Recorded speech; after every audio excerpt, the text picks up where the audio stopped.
এইরকম একটি শান্তিপূর্ণ পরিবেশে ভোটের মাধ্যমে জনগণ যাকে সরকার গঠন করতে দেবে, যে রাজনৈতিক দলকে তারা গঠন করবে। আমরা আশা করি, আমাদের তো একটা আস্থা আছে সরকারের প্রতি, অন্তর্বর্তীকালীন সরকারের প্রতি।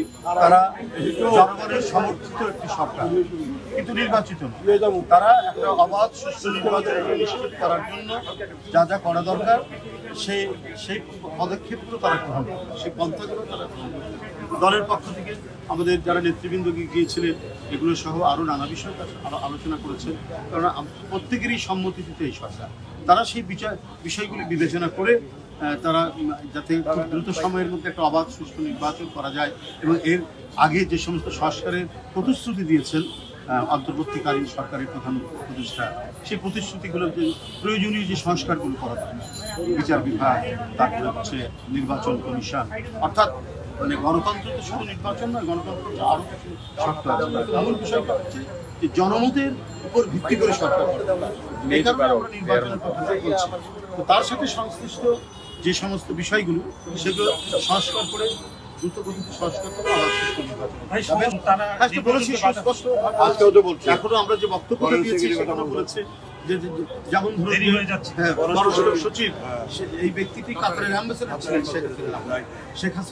শেখ হাসিনার প্রিয়ভাজন হওয়ার জন্য এবং তার অত্যন্ত ঘনিষ্ঠ হওয়ার জন্য কাতারে যে সমস্ত বিএনপি সমর্থিত মানুষজন যারা আছে, লোকজন যারা সেখানে শ্রমিক বা সেখানে ব্যবসা করে, এদের বিভিন্ন খোঁজ খবর নিয়ে তাদের পাসপোর্ট তিনি ভিসা রিনিউ করতেন, যে তাদের তাহলে রিনিউ না করলে তাদের পক্ষে তাড়িয়ে দেবে।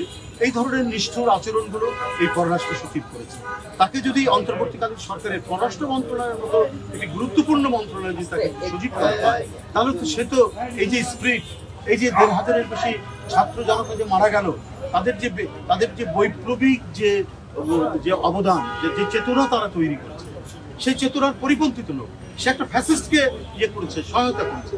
সেটা অবাধ সুষ্ঠু নির্বাচন, আইনের শাসন, প্রকৃত যে বিচার বিভাগের স্বাধীনতা, যার জন্য ১৫ বছর লড়াই হয়েছে দেশনেত্রী এবং খালেদা জিয়ার নেতৃত্বে, দেশনায়ক তারেক রহমানের নেতৃত্বে যে লড়াই হয়েছে, এই পটভূমিকার উপরেই তো জুলাই এবং আগস্টের বিপ্লব।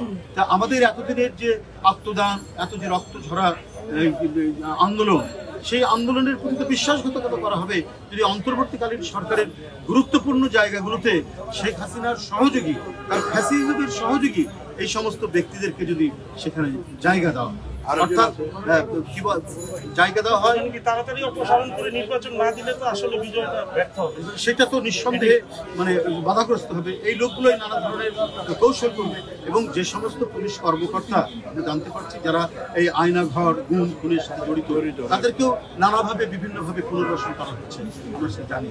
মানে যারা এই ধরনের কি বলে যে ভয়ঙ্কর অপরাধ করেছে, সেই অপরাধীদের শাস্তির আওতায় না নিয়ে এসে এবং তাদেরকে কমিশন করে হোক দ্রুত শাস্তির আওতায় না নিয়ে এসে তারা যদি নানাভাবে পুনর্বাসন হয়, ও তো শেখ হাসিনার যে অমানবিক ফ্যাসিজমের কি বলে যে স্পিরিট নিয়েই তো সে ঘুরে বেড়াচ্ছে।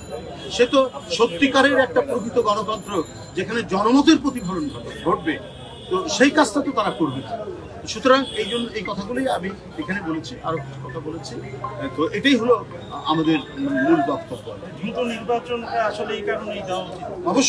অবশ্যই দ্রুত নির্বাচনটা, হ্যাঁ, সংস্কারের জন্য আমরা বলেছি যে যৌক্তিক যে সময় করতে হবে, কিন্তু এটা যদি প্রলম্বিত হতে থাকে, নানা অজুহাতে যদি এটা লিঙ্গারিং করতে থাকে, তাহলে তো মানুষের মধ্যেও একটা প্রশ্নবোধক আসবে। আর একটা হচ্ছে একটা পলিটিক্যাল পার্টি, যারা বৃহত্তম পলিটিক্যাল পার্টি নির্বাচনে অংশগ্রহণ করবে, সাধারণ মানুষরা নির্বিঘ্নে কোনো সন্ত্রাসী বা কোনো ধরনের রাষ্ট্রীয় বাহিনী তাদেরকে নিবৃত্ত করবে না শেখ হাসিনার আমলের মতো। এইরকম একটি শান্তিপূর্ণ পরিবেশে ভোটের মাধ্যমে জনগণ যাকে সরকার গঠন করতে দেবে, যে রাজনৈতিক দলকে তারা গঠন করবে। কারণ পলিটিক্যাল পার্টির তো একটা অ্যাডমিনিস্ট্রেশন থাকে তৃণমূল থেকে জাতীয় পর্যায়ে থাকে, তারা যেভাবে গুছিয়ে নিতে পারবে মানে প্রশাসন এবং সব কিছু, সেটা তো নিরপেক্ষ ব্যক্তি বা দেশের যারা সুশীল সমাজ তারা তো ওইভাবে সম্ভব না। কিন্তু তাদের প্রতি, তাদের নিরপেক্ষতার প্রতি রাজনৈতিক দলগুলো একটা বিশ্বাস আছে।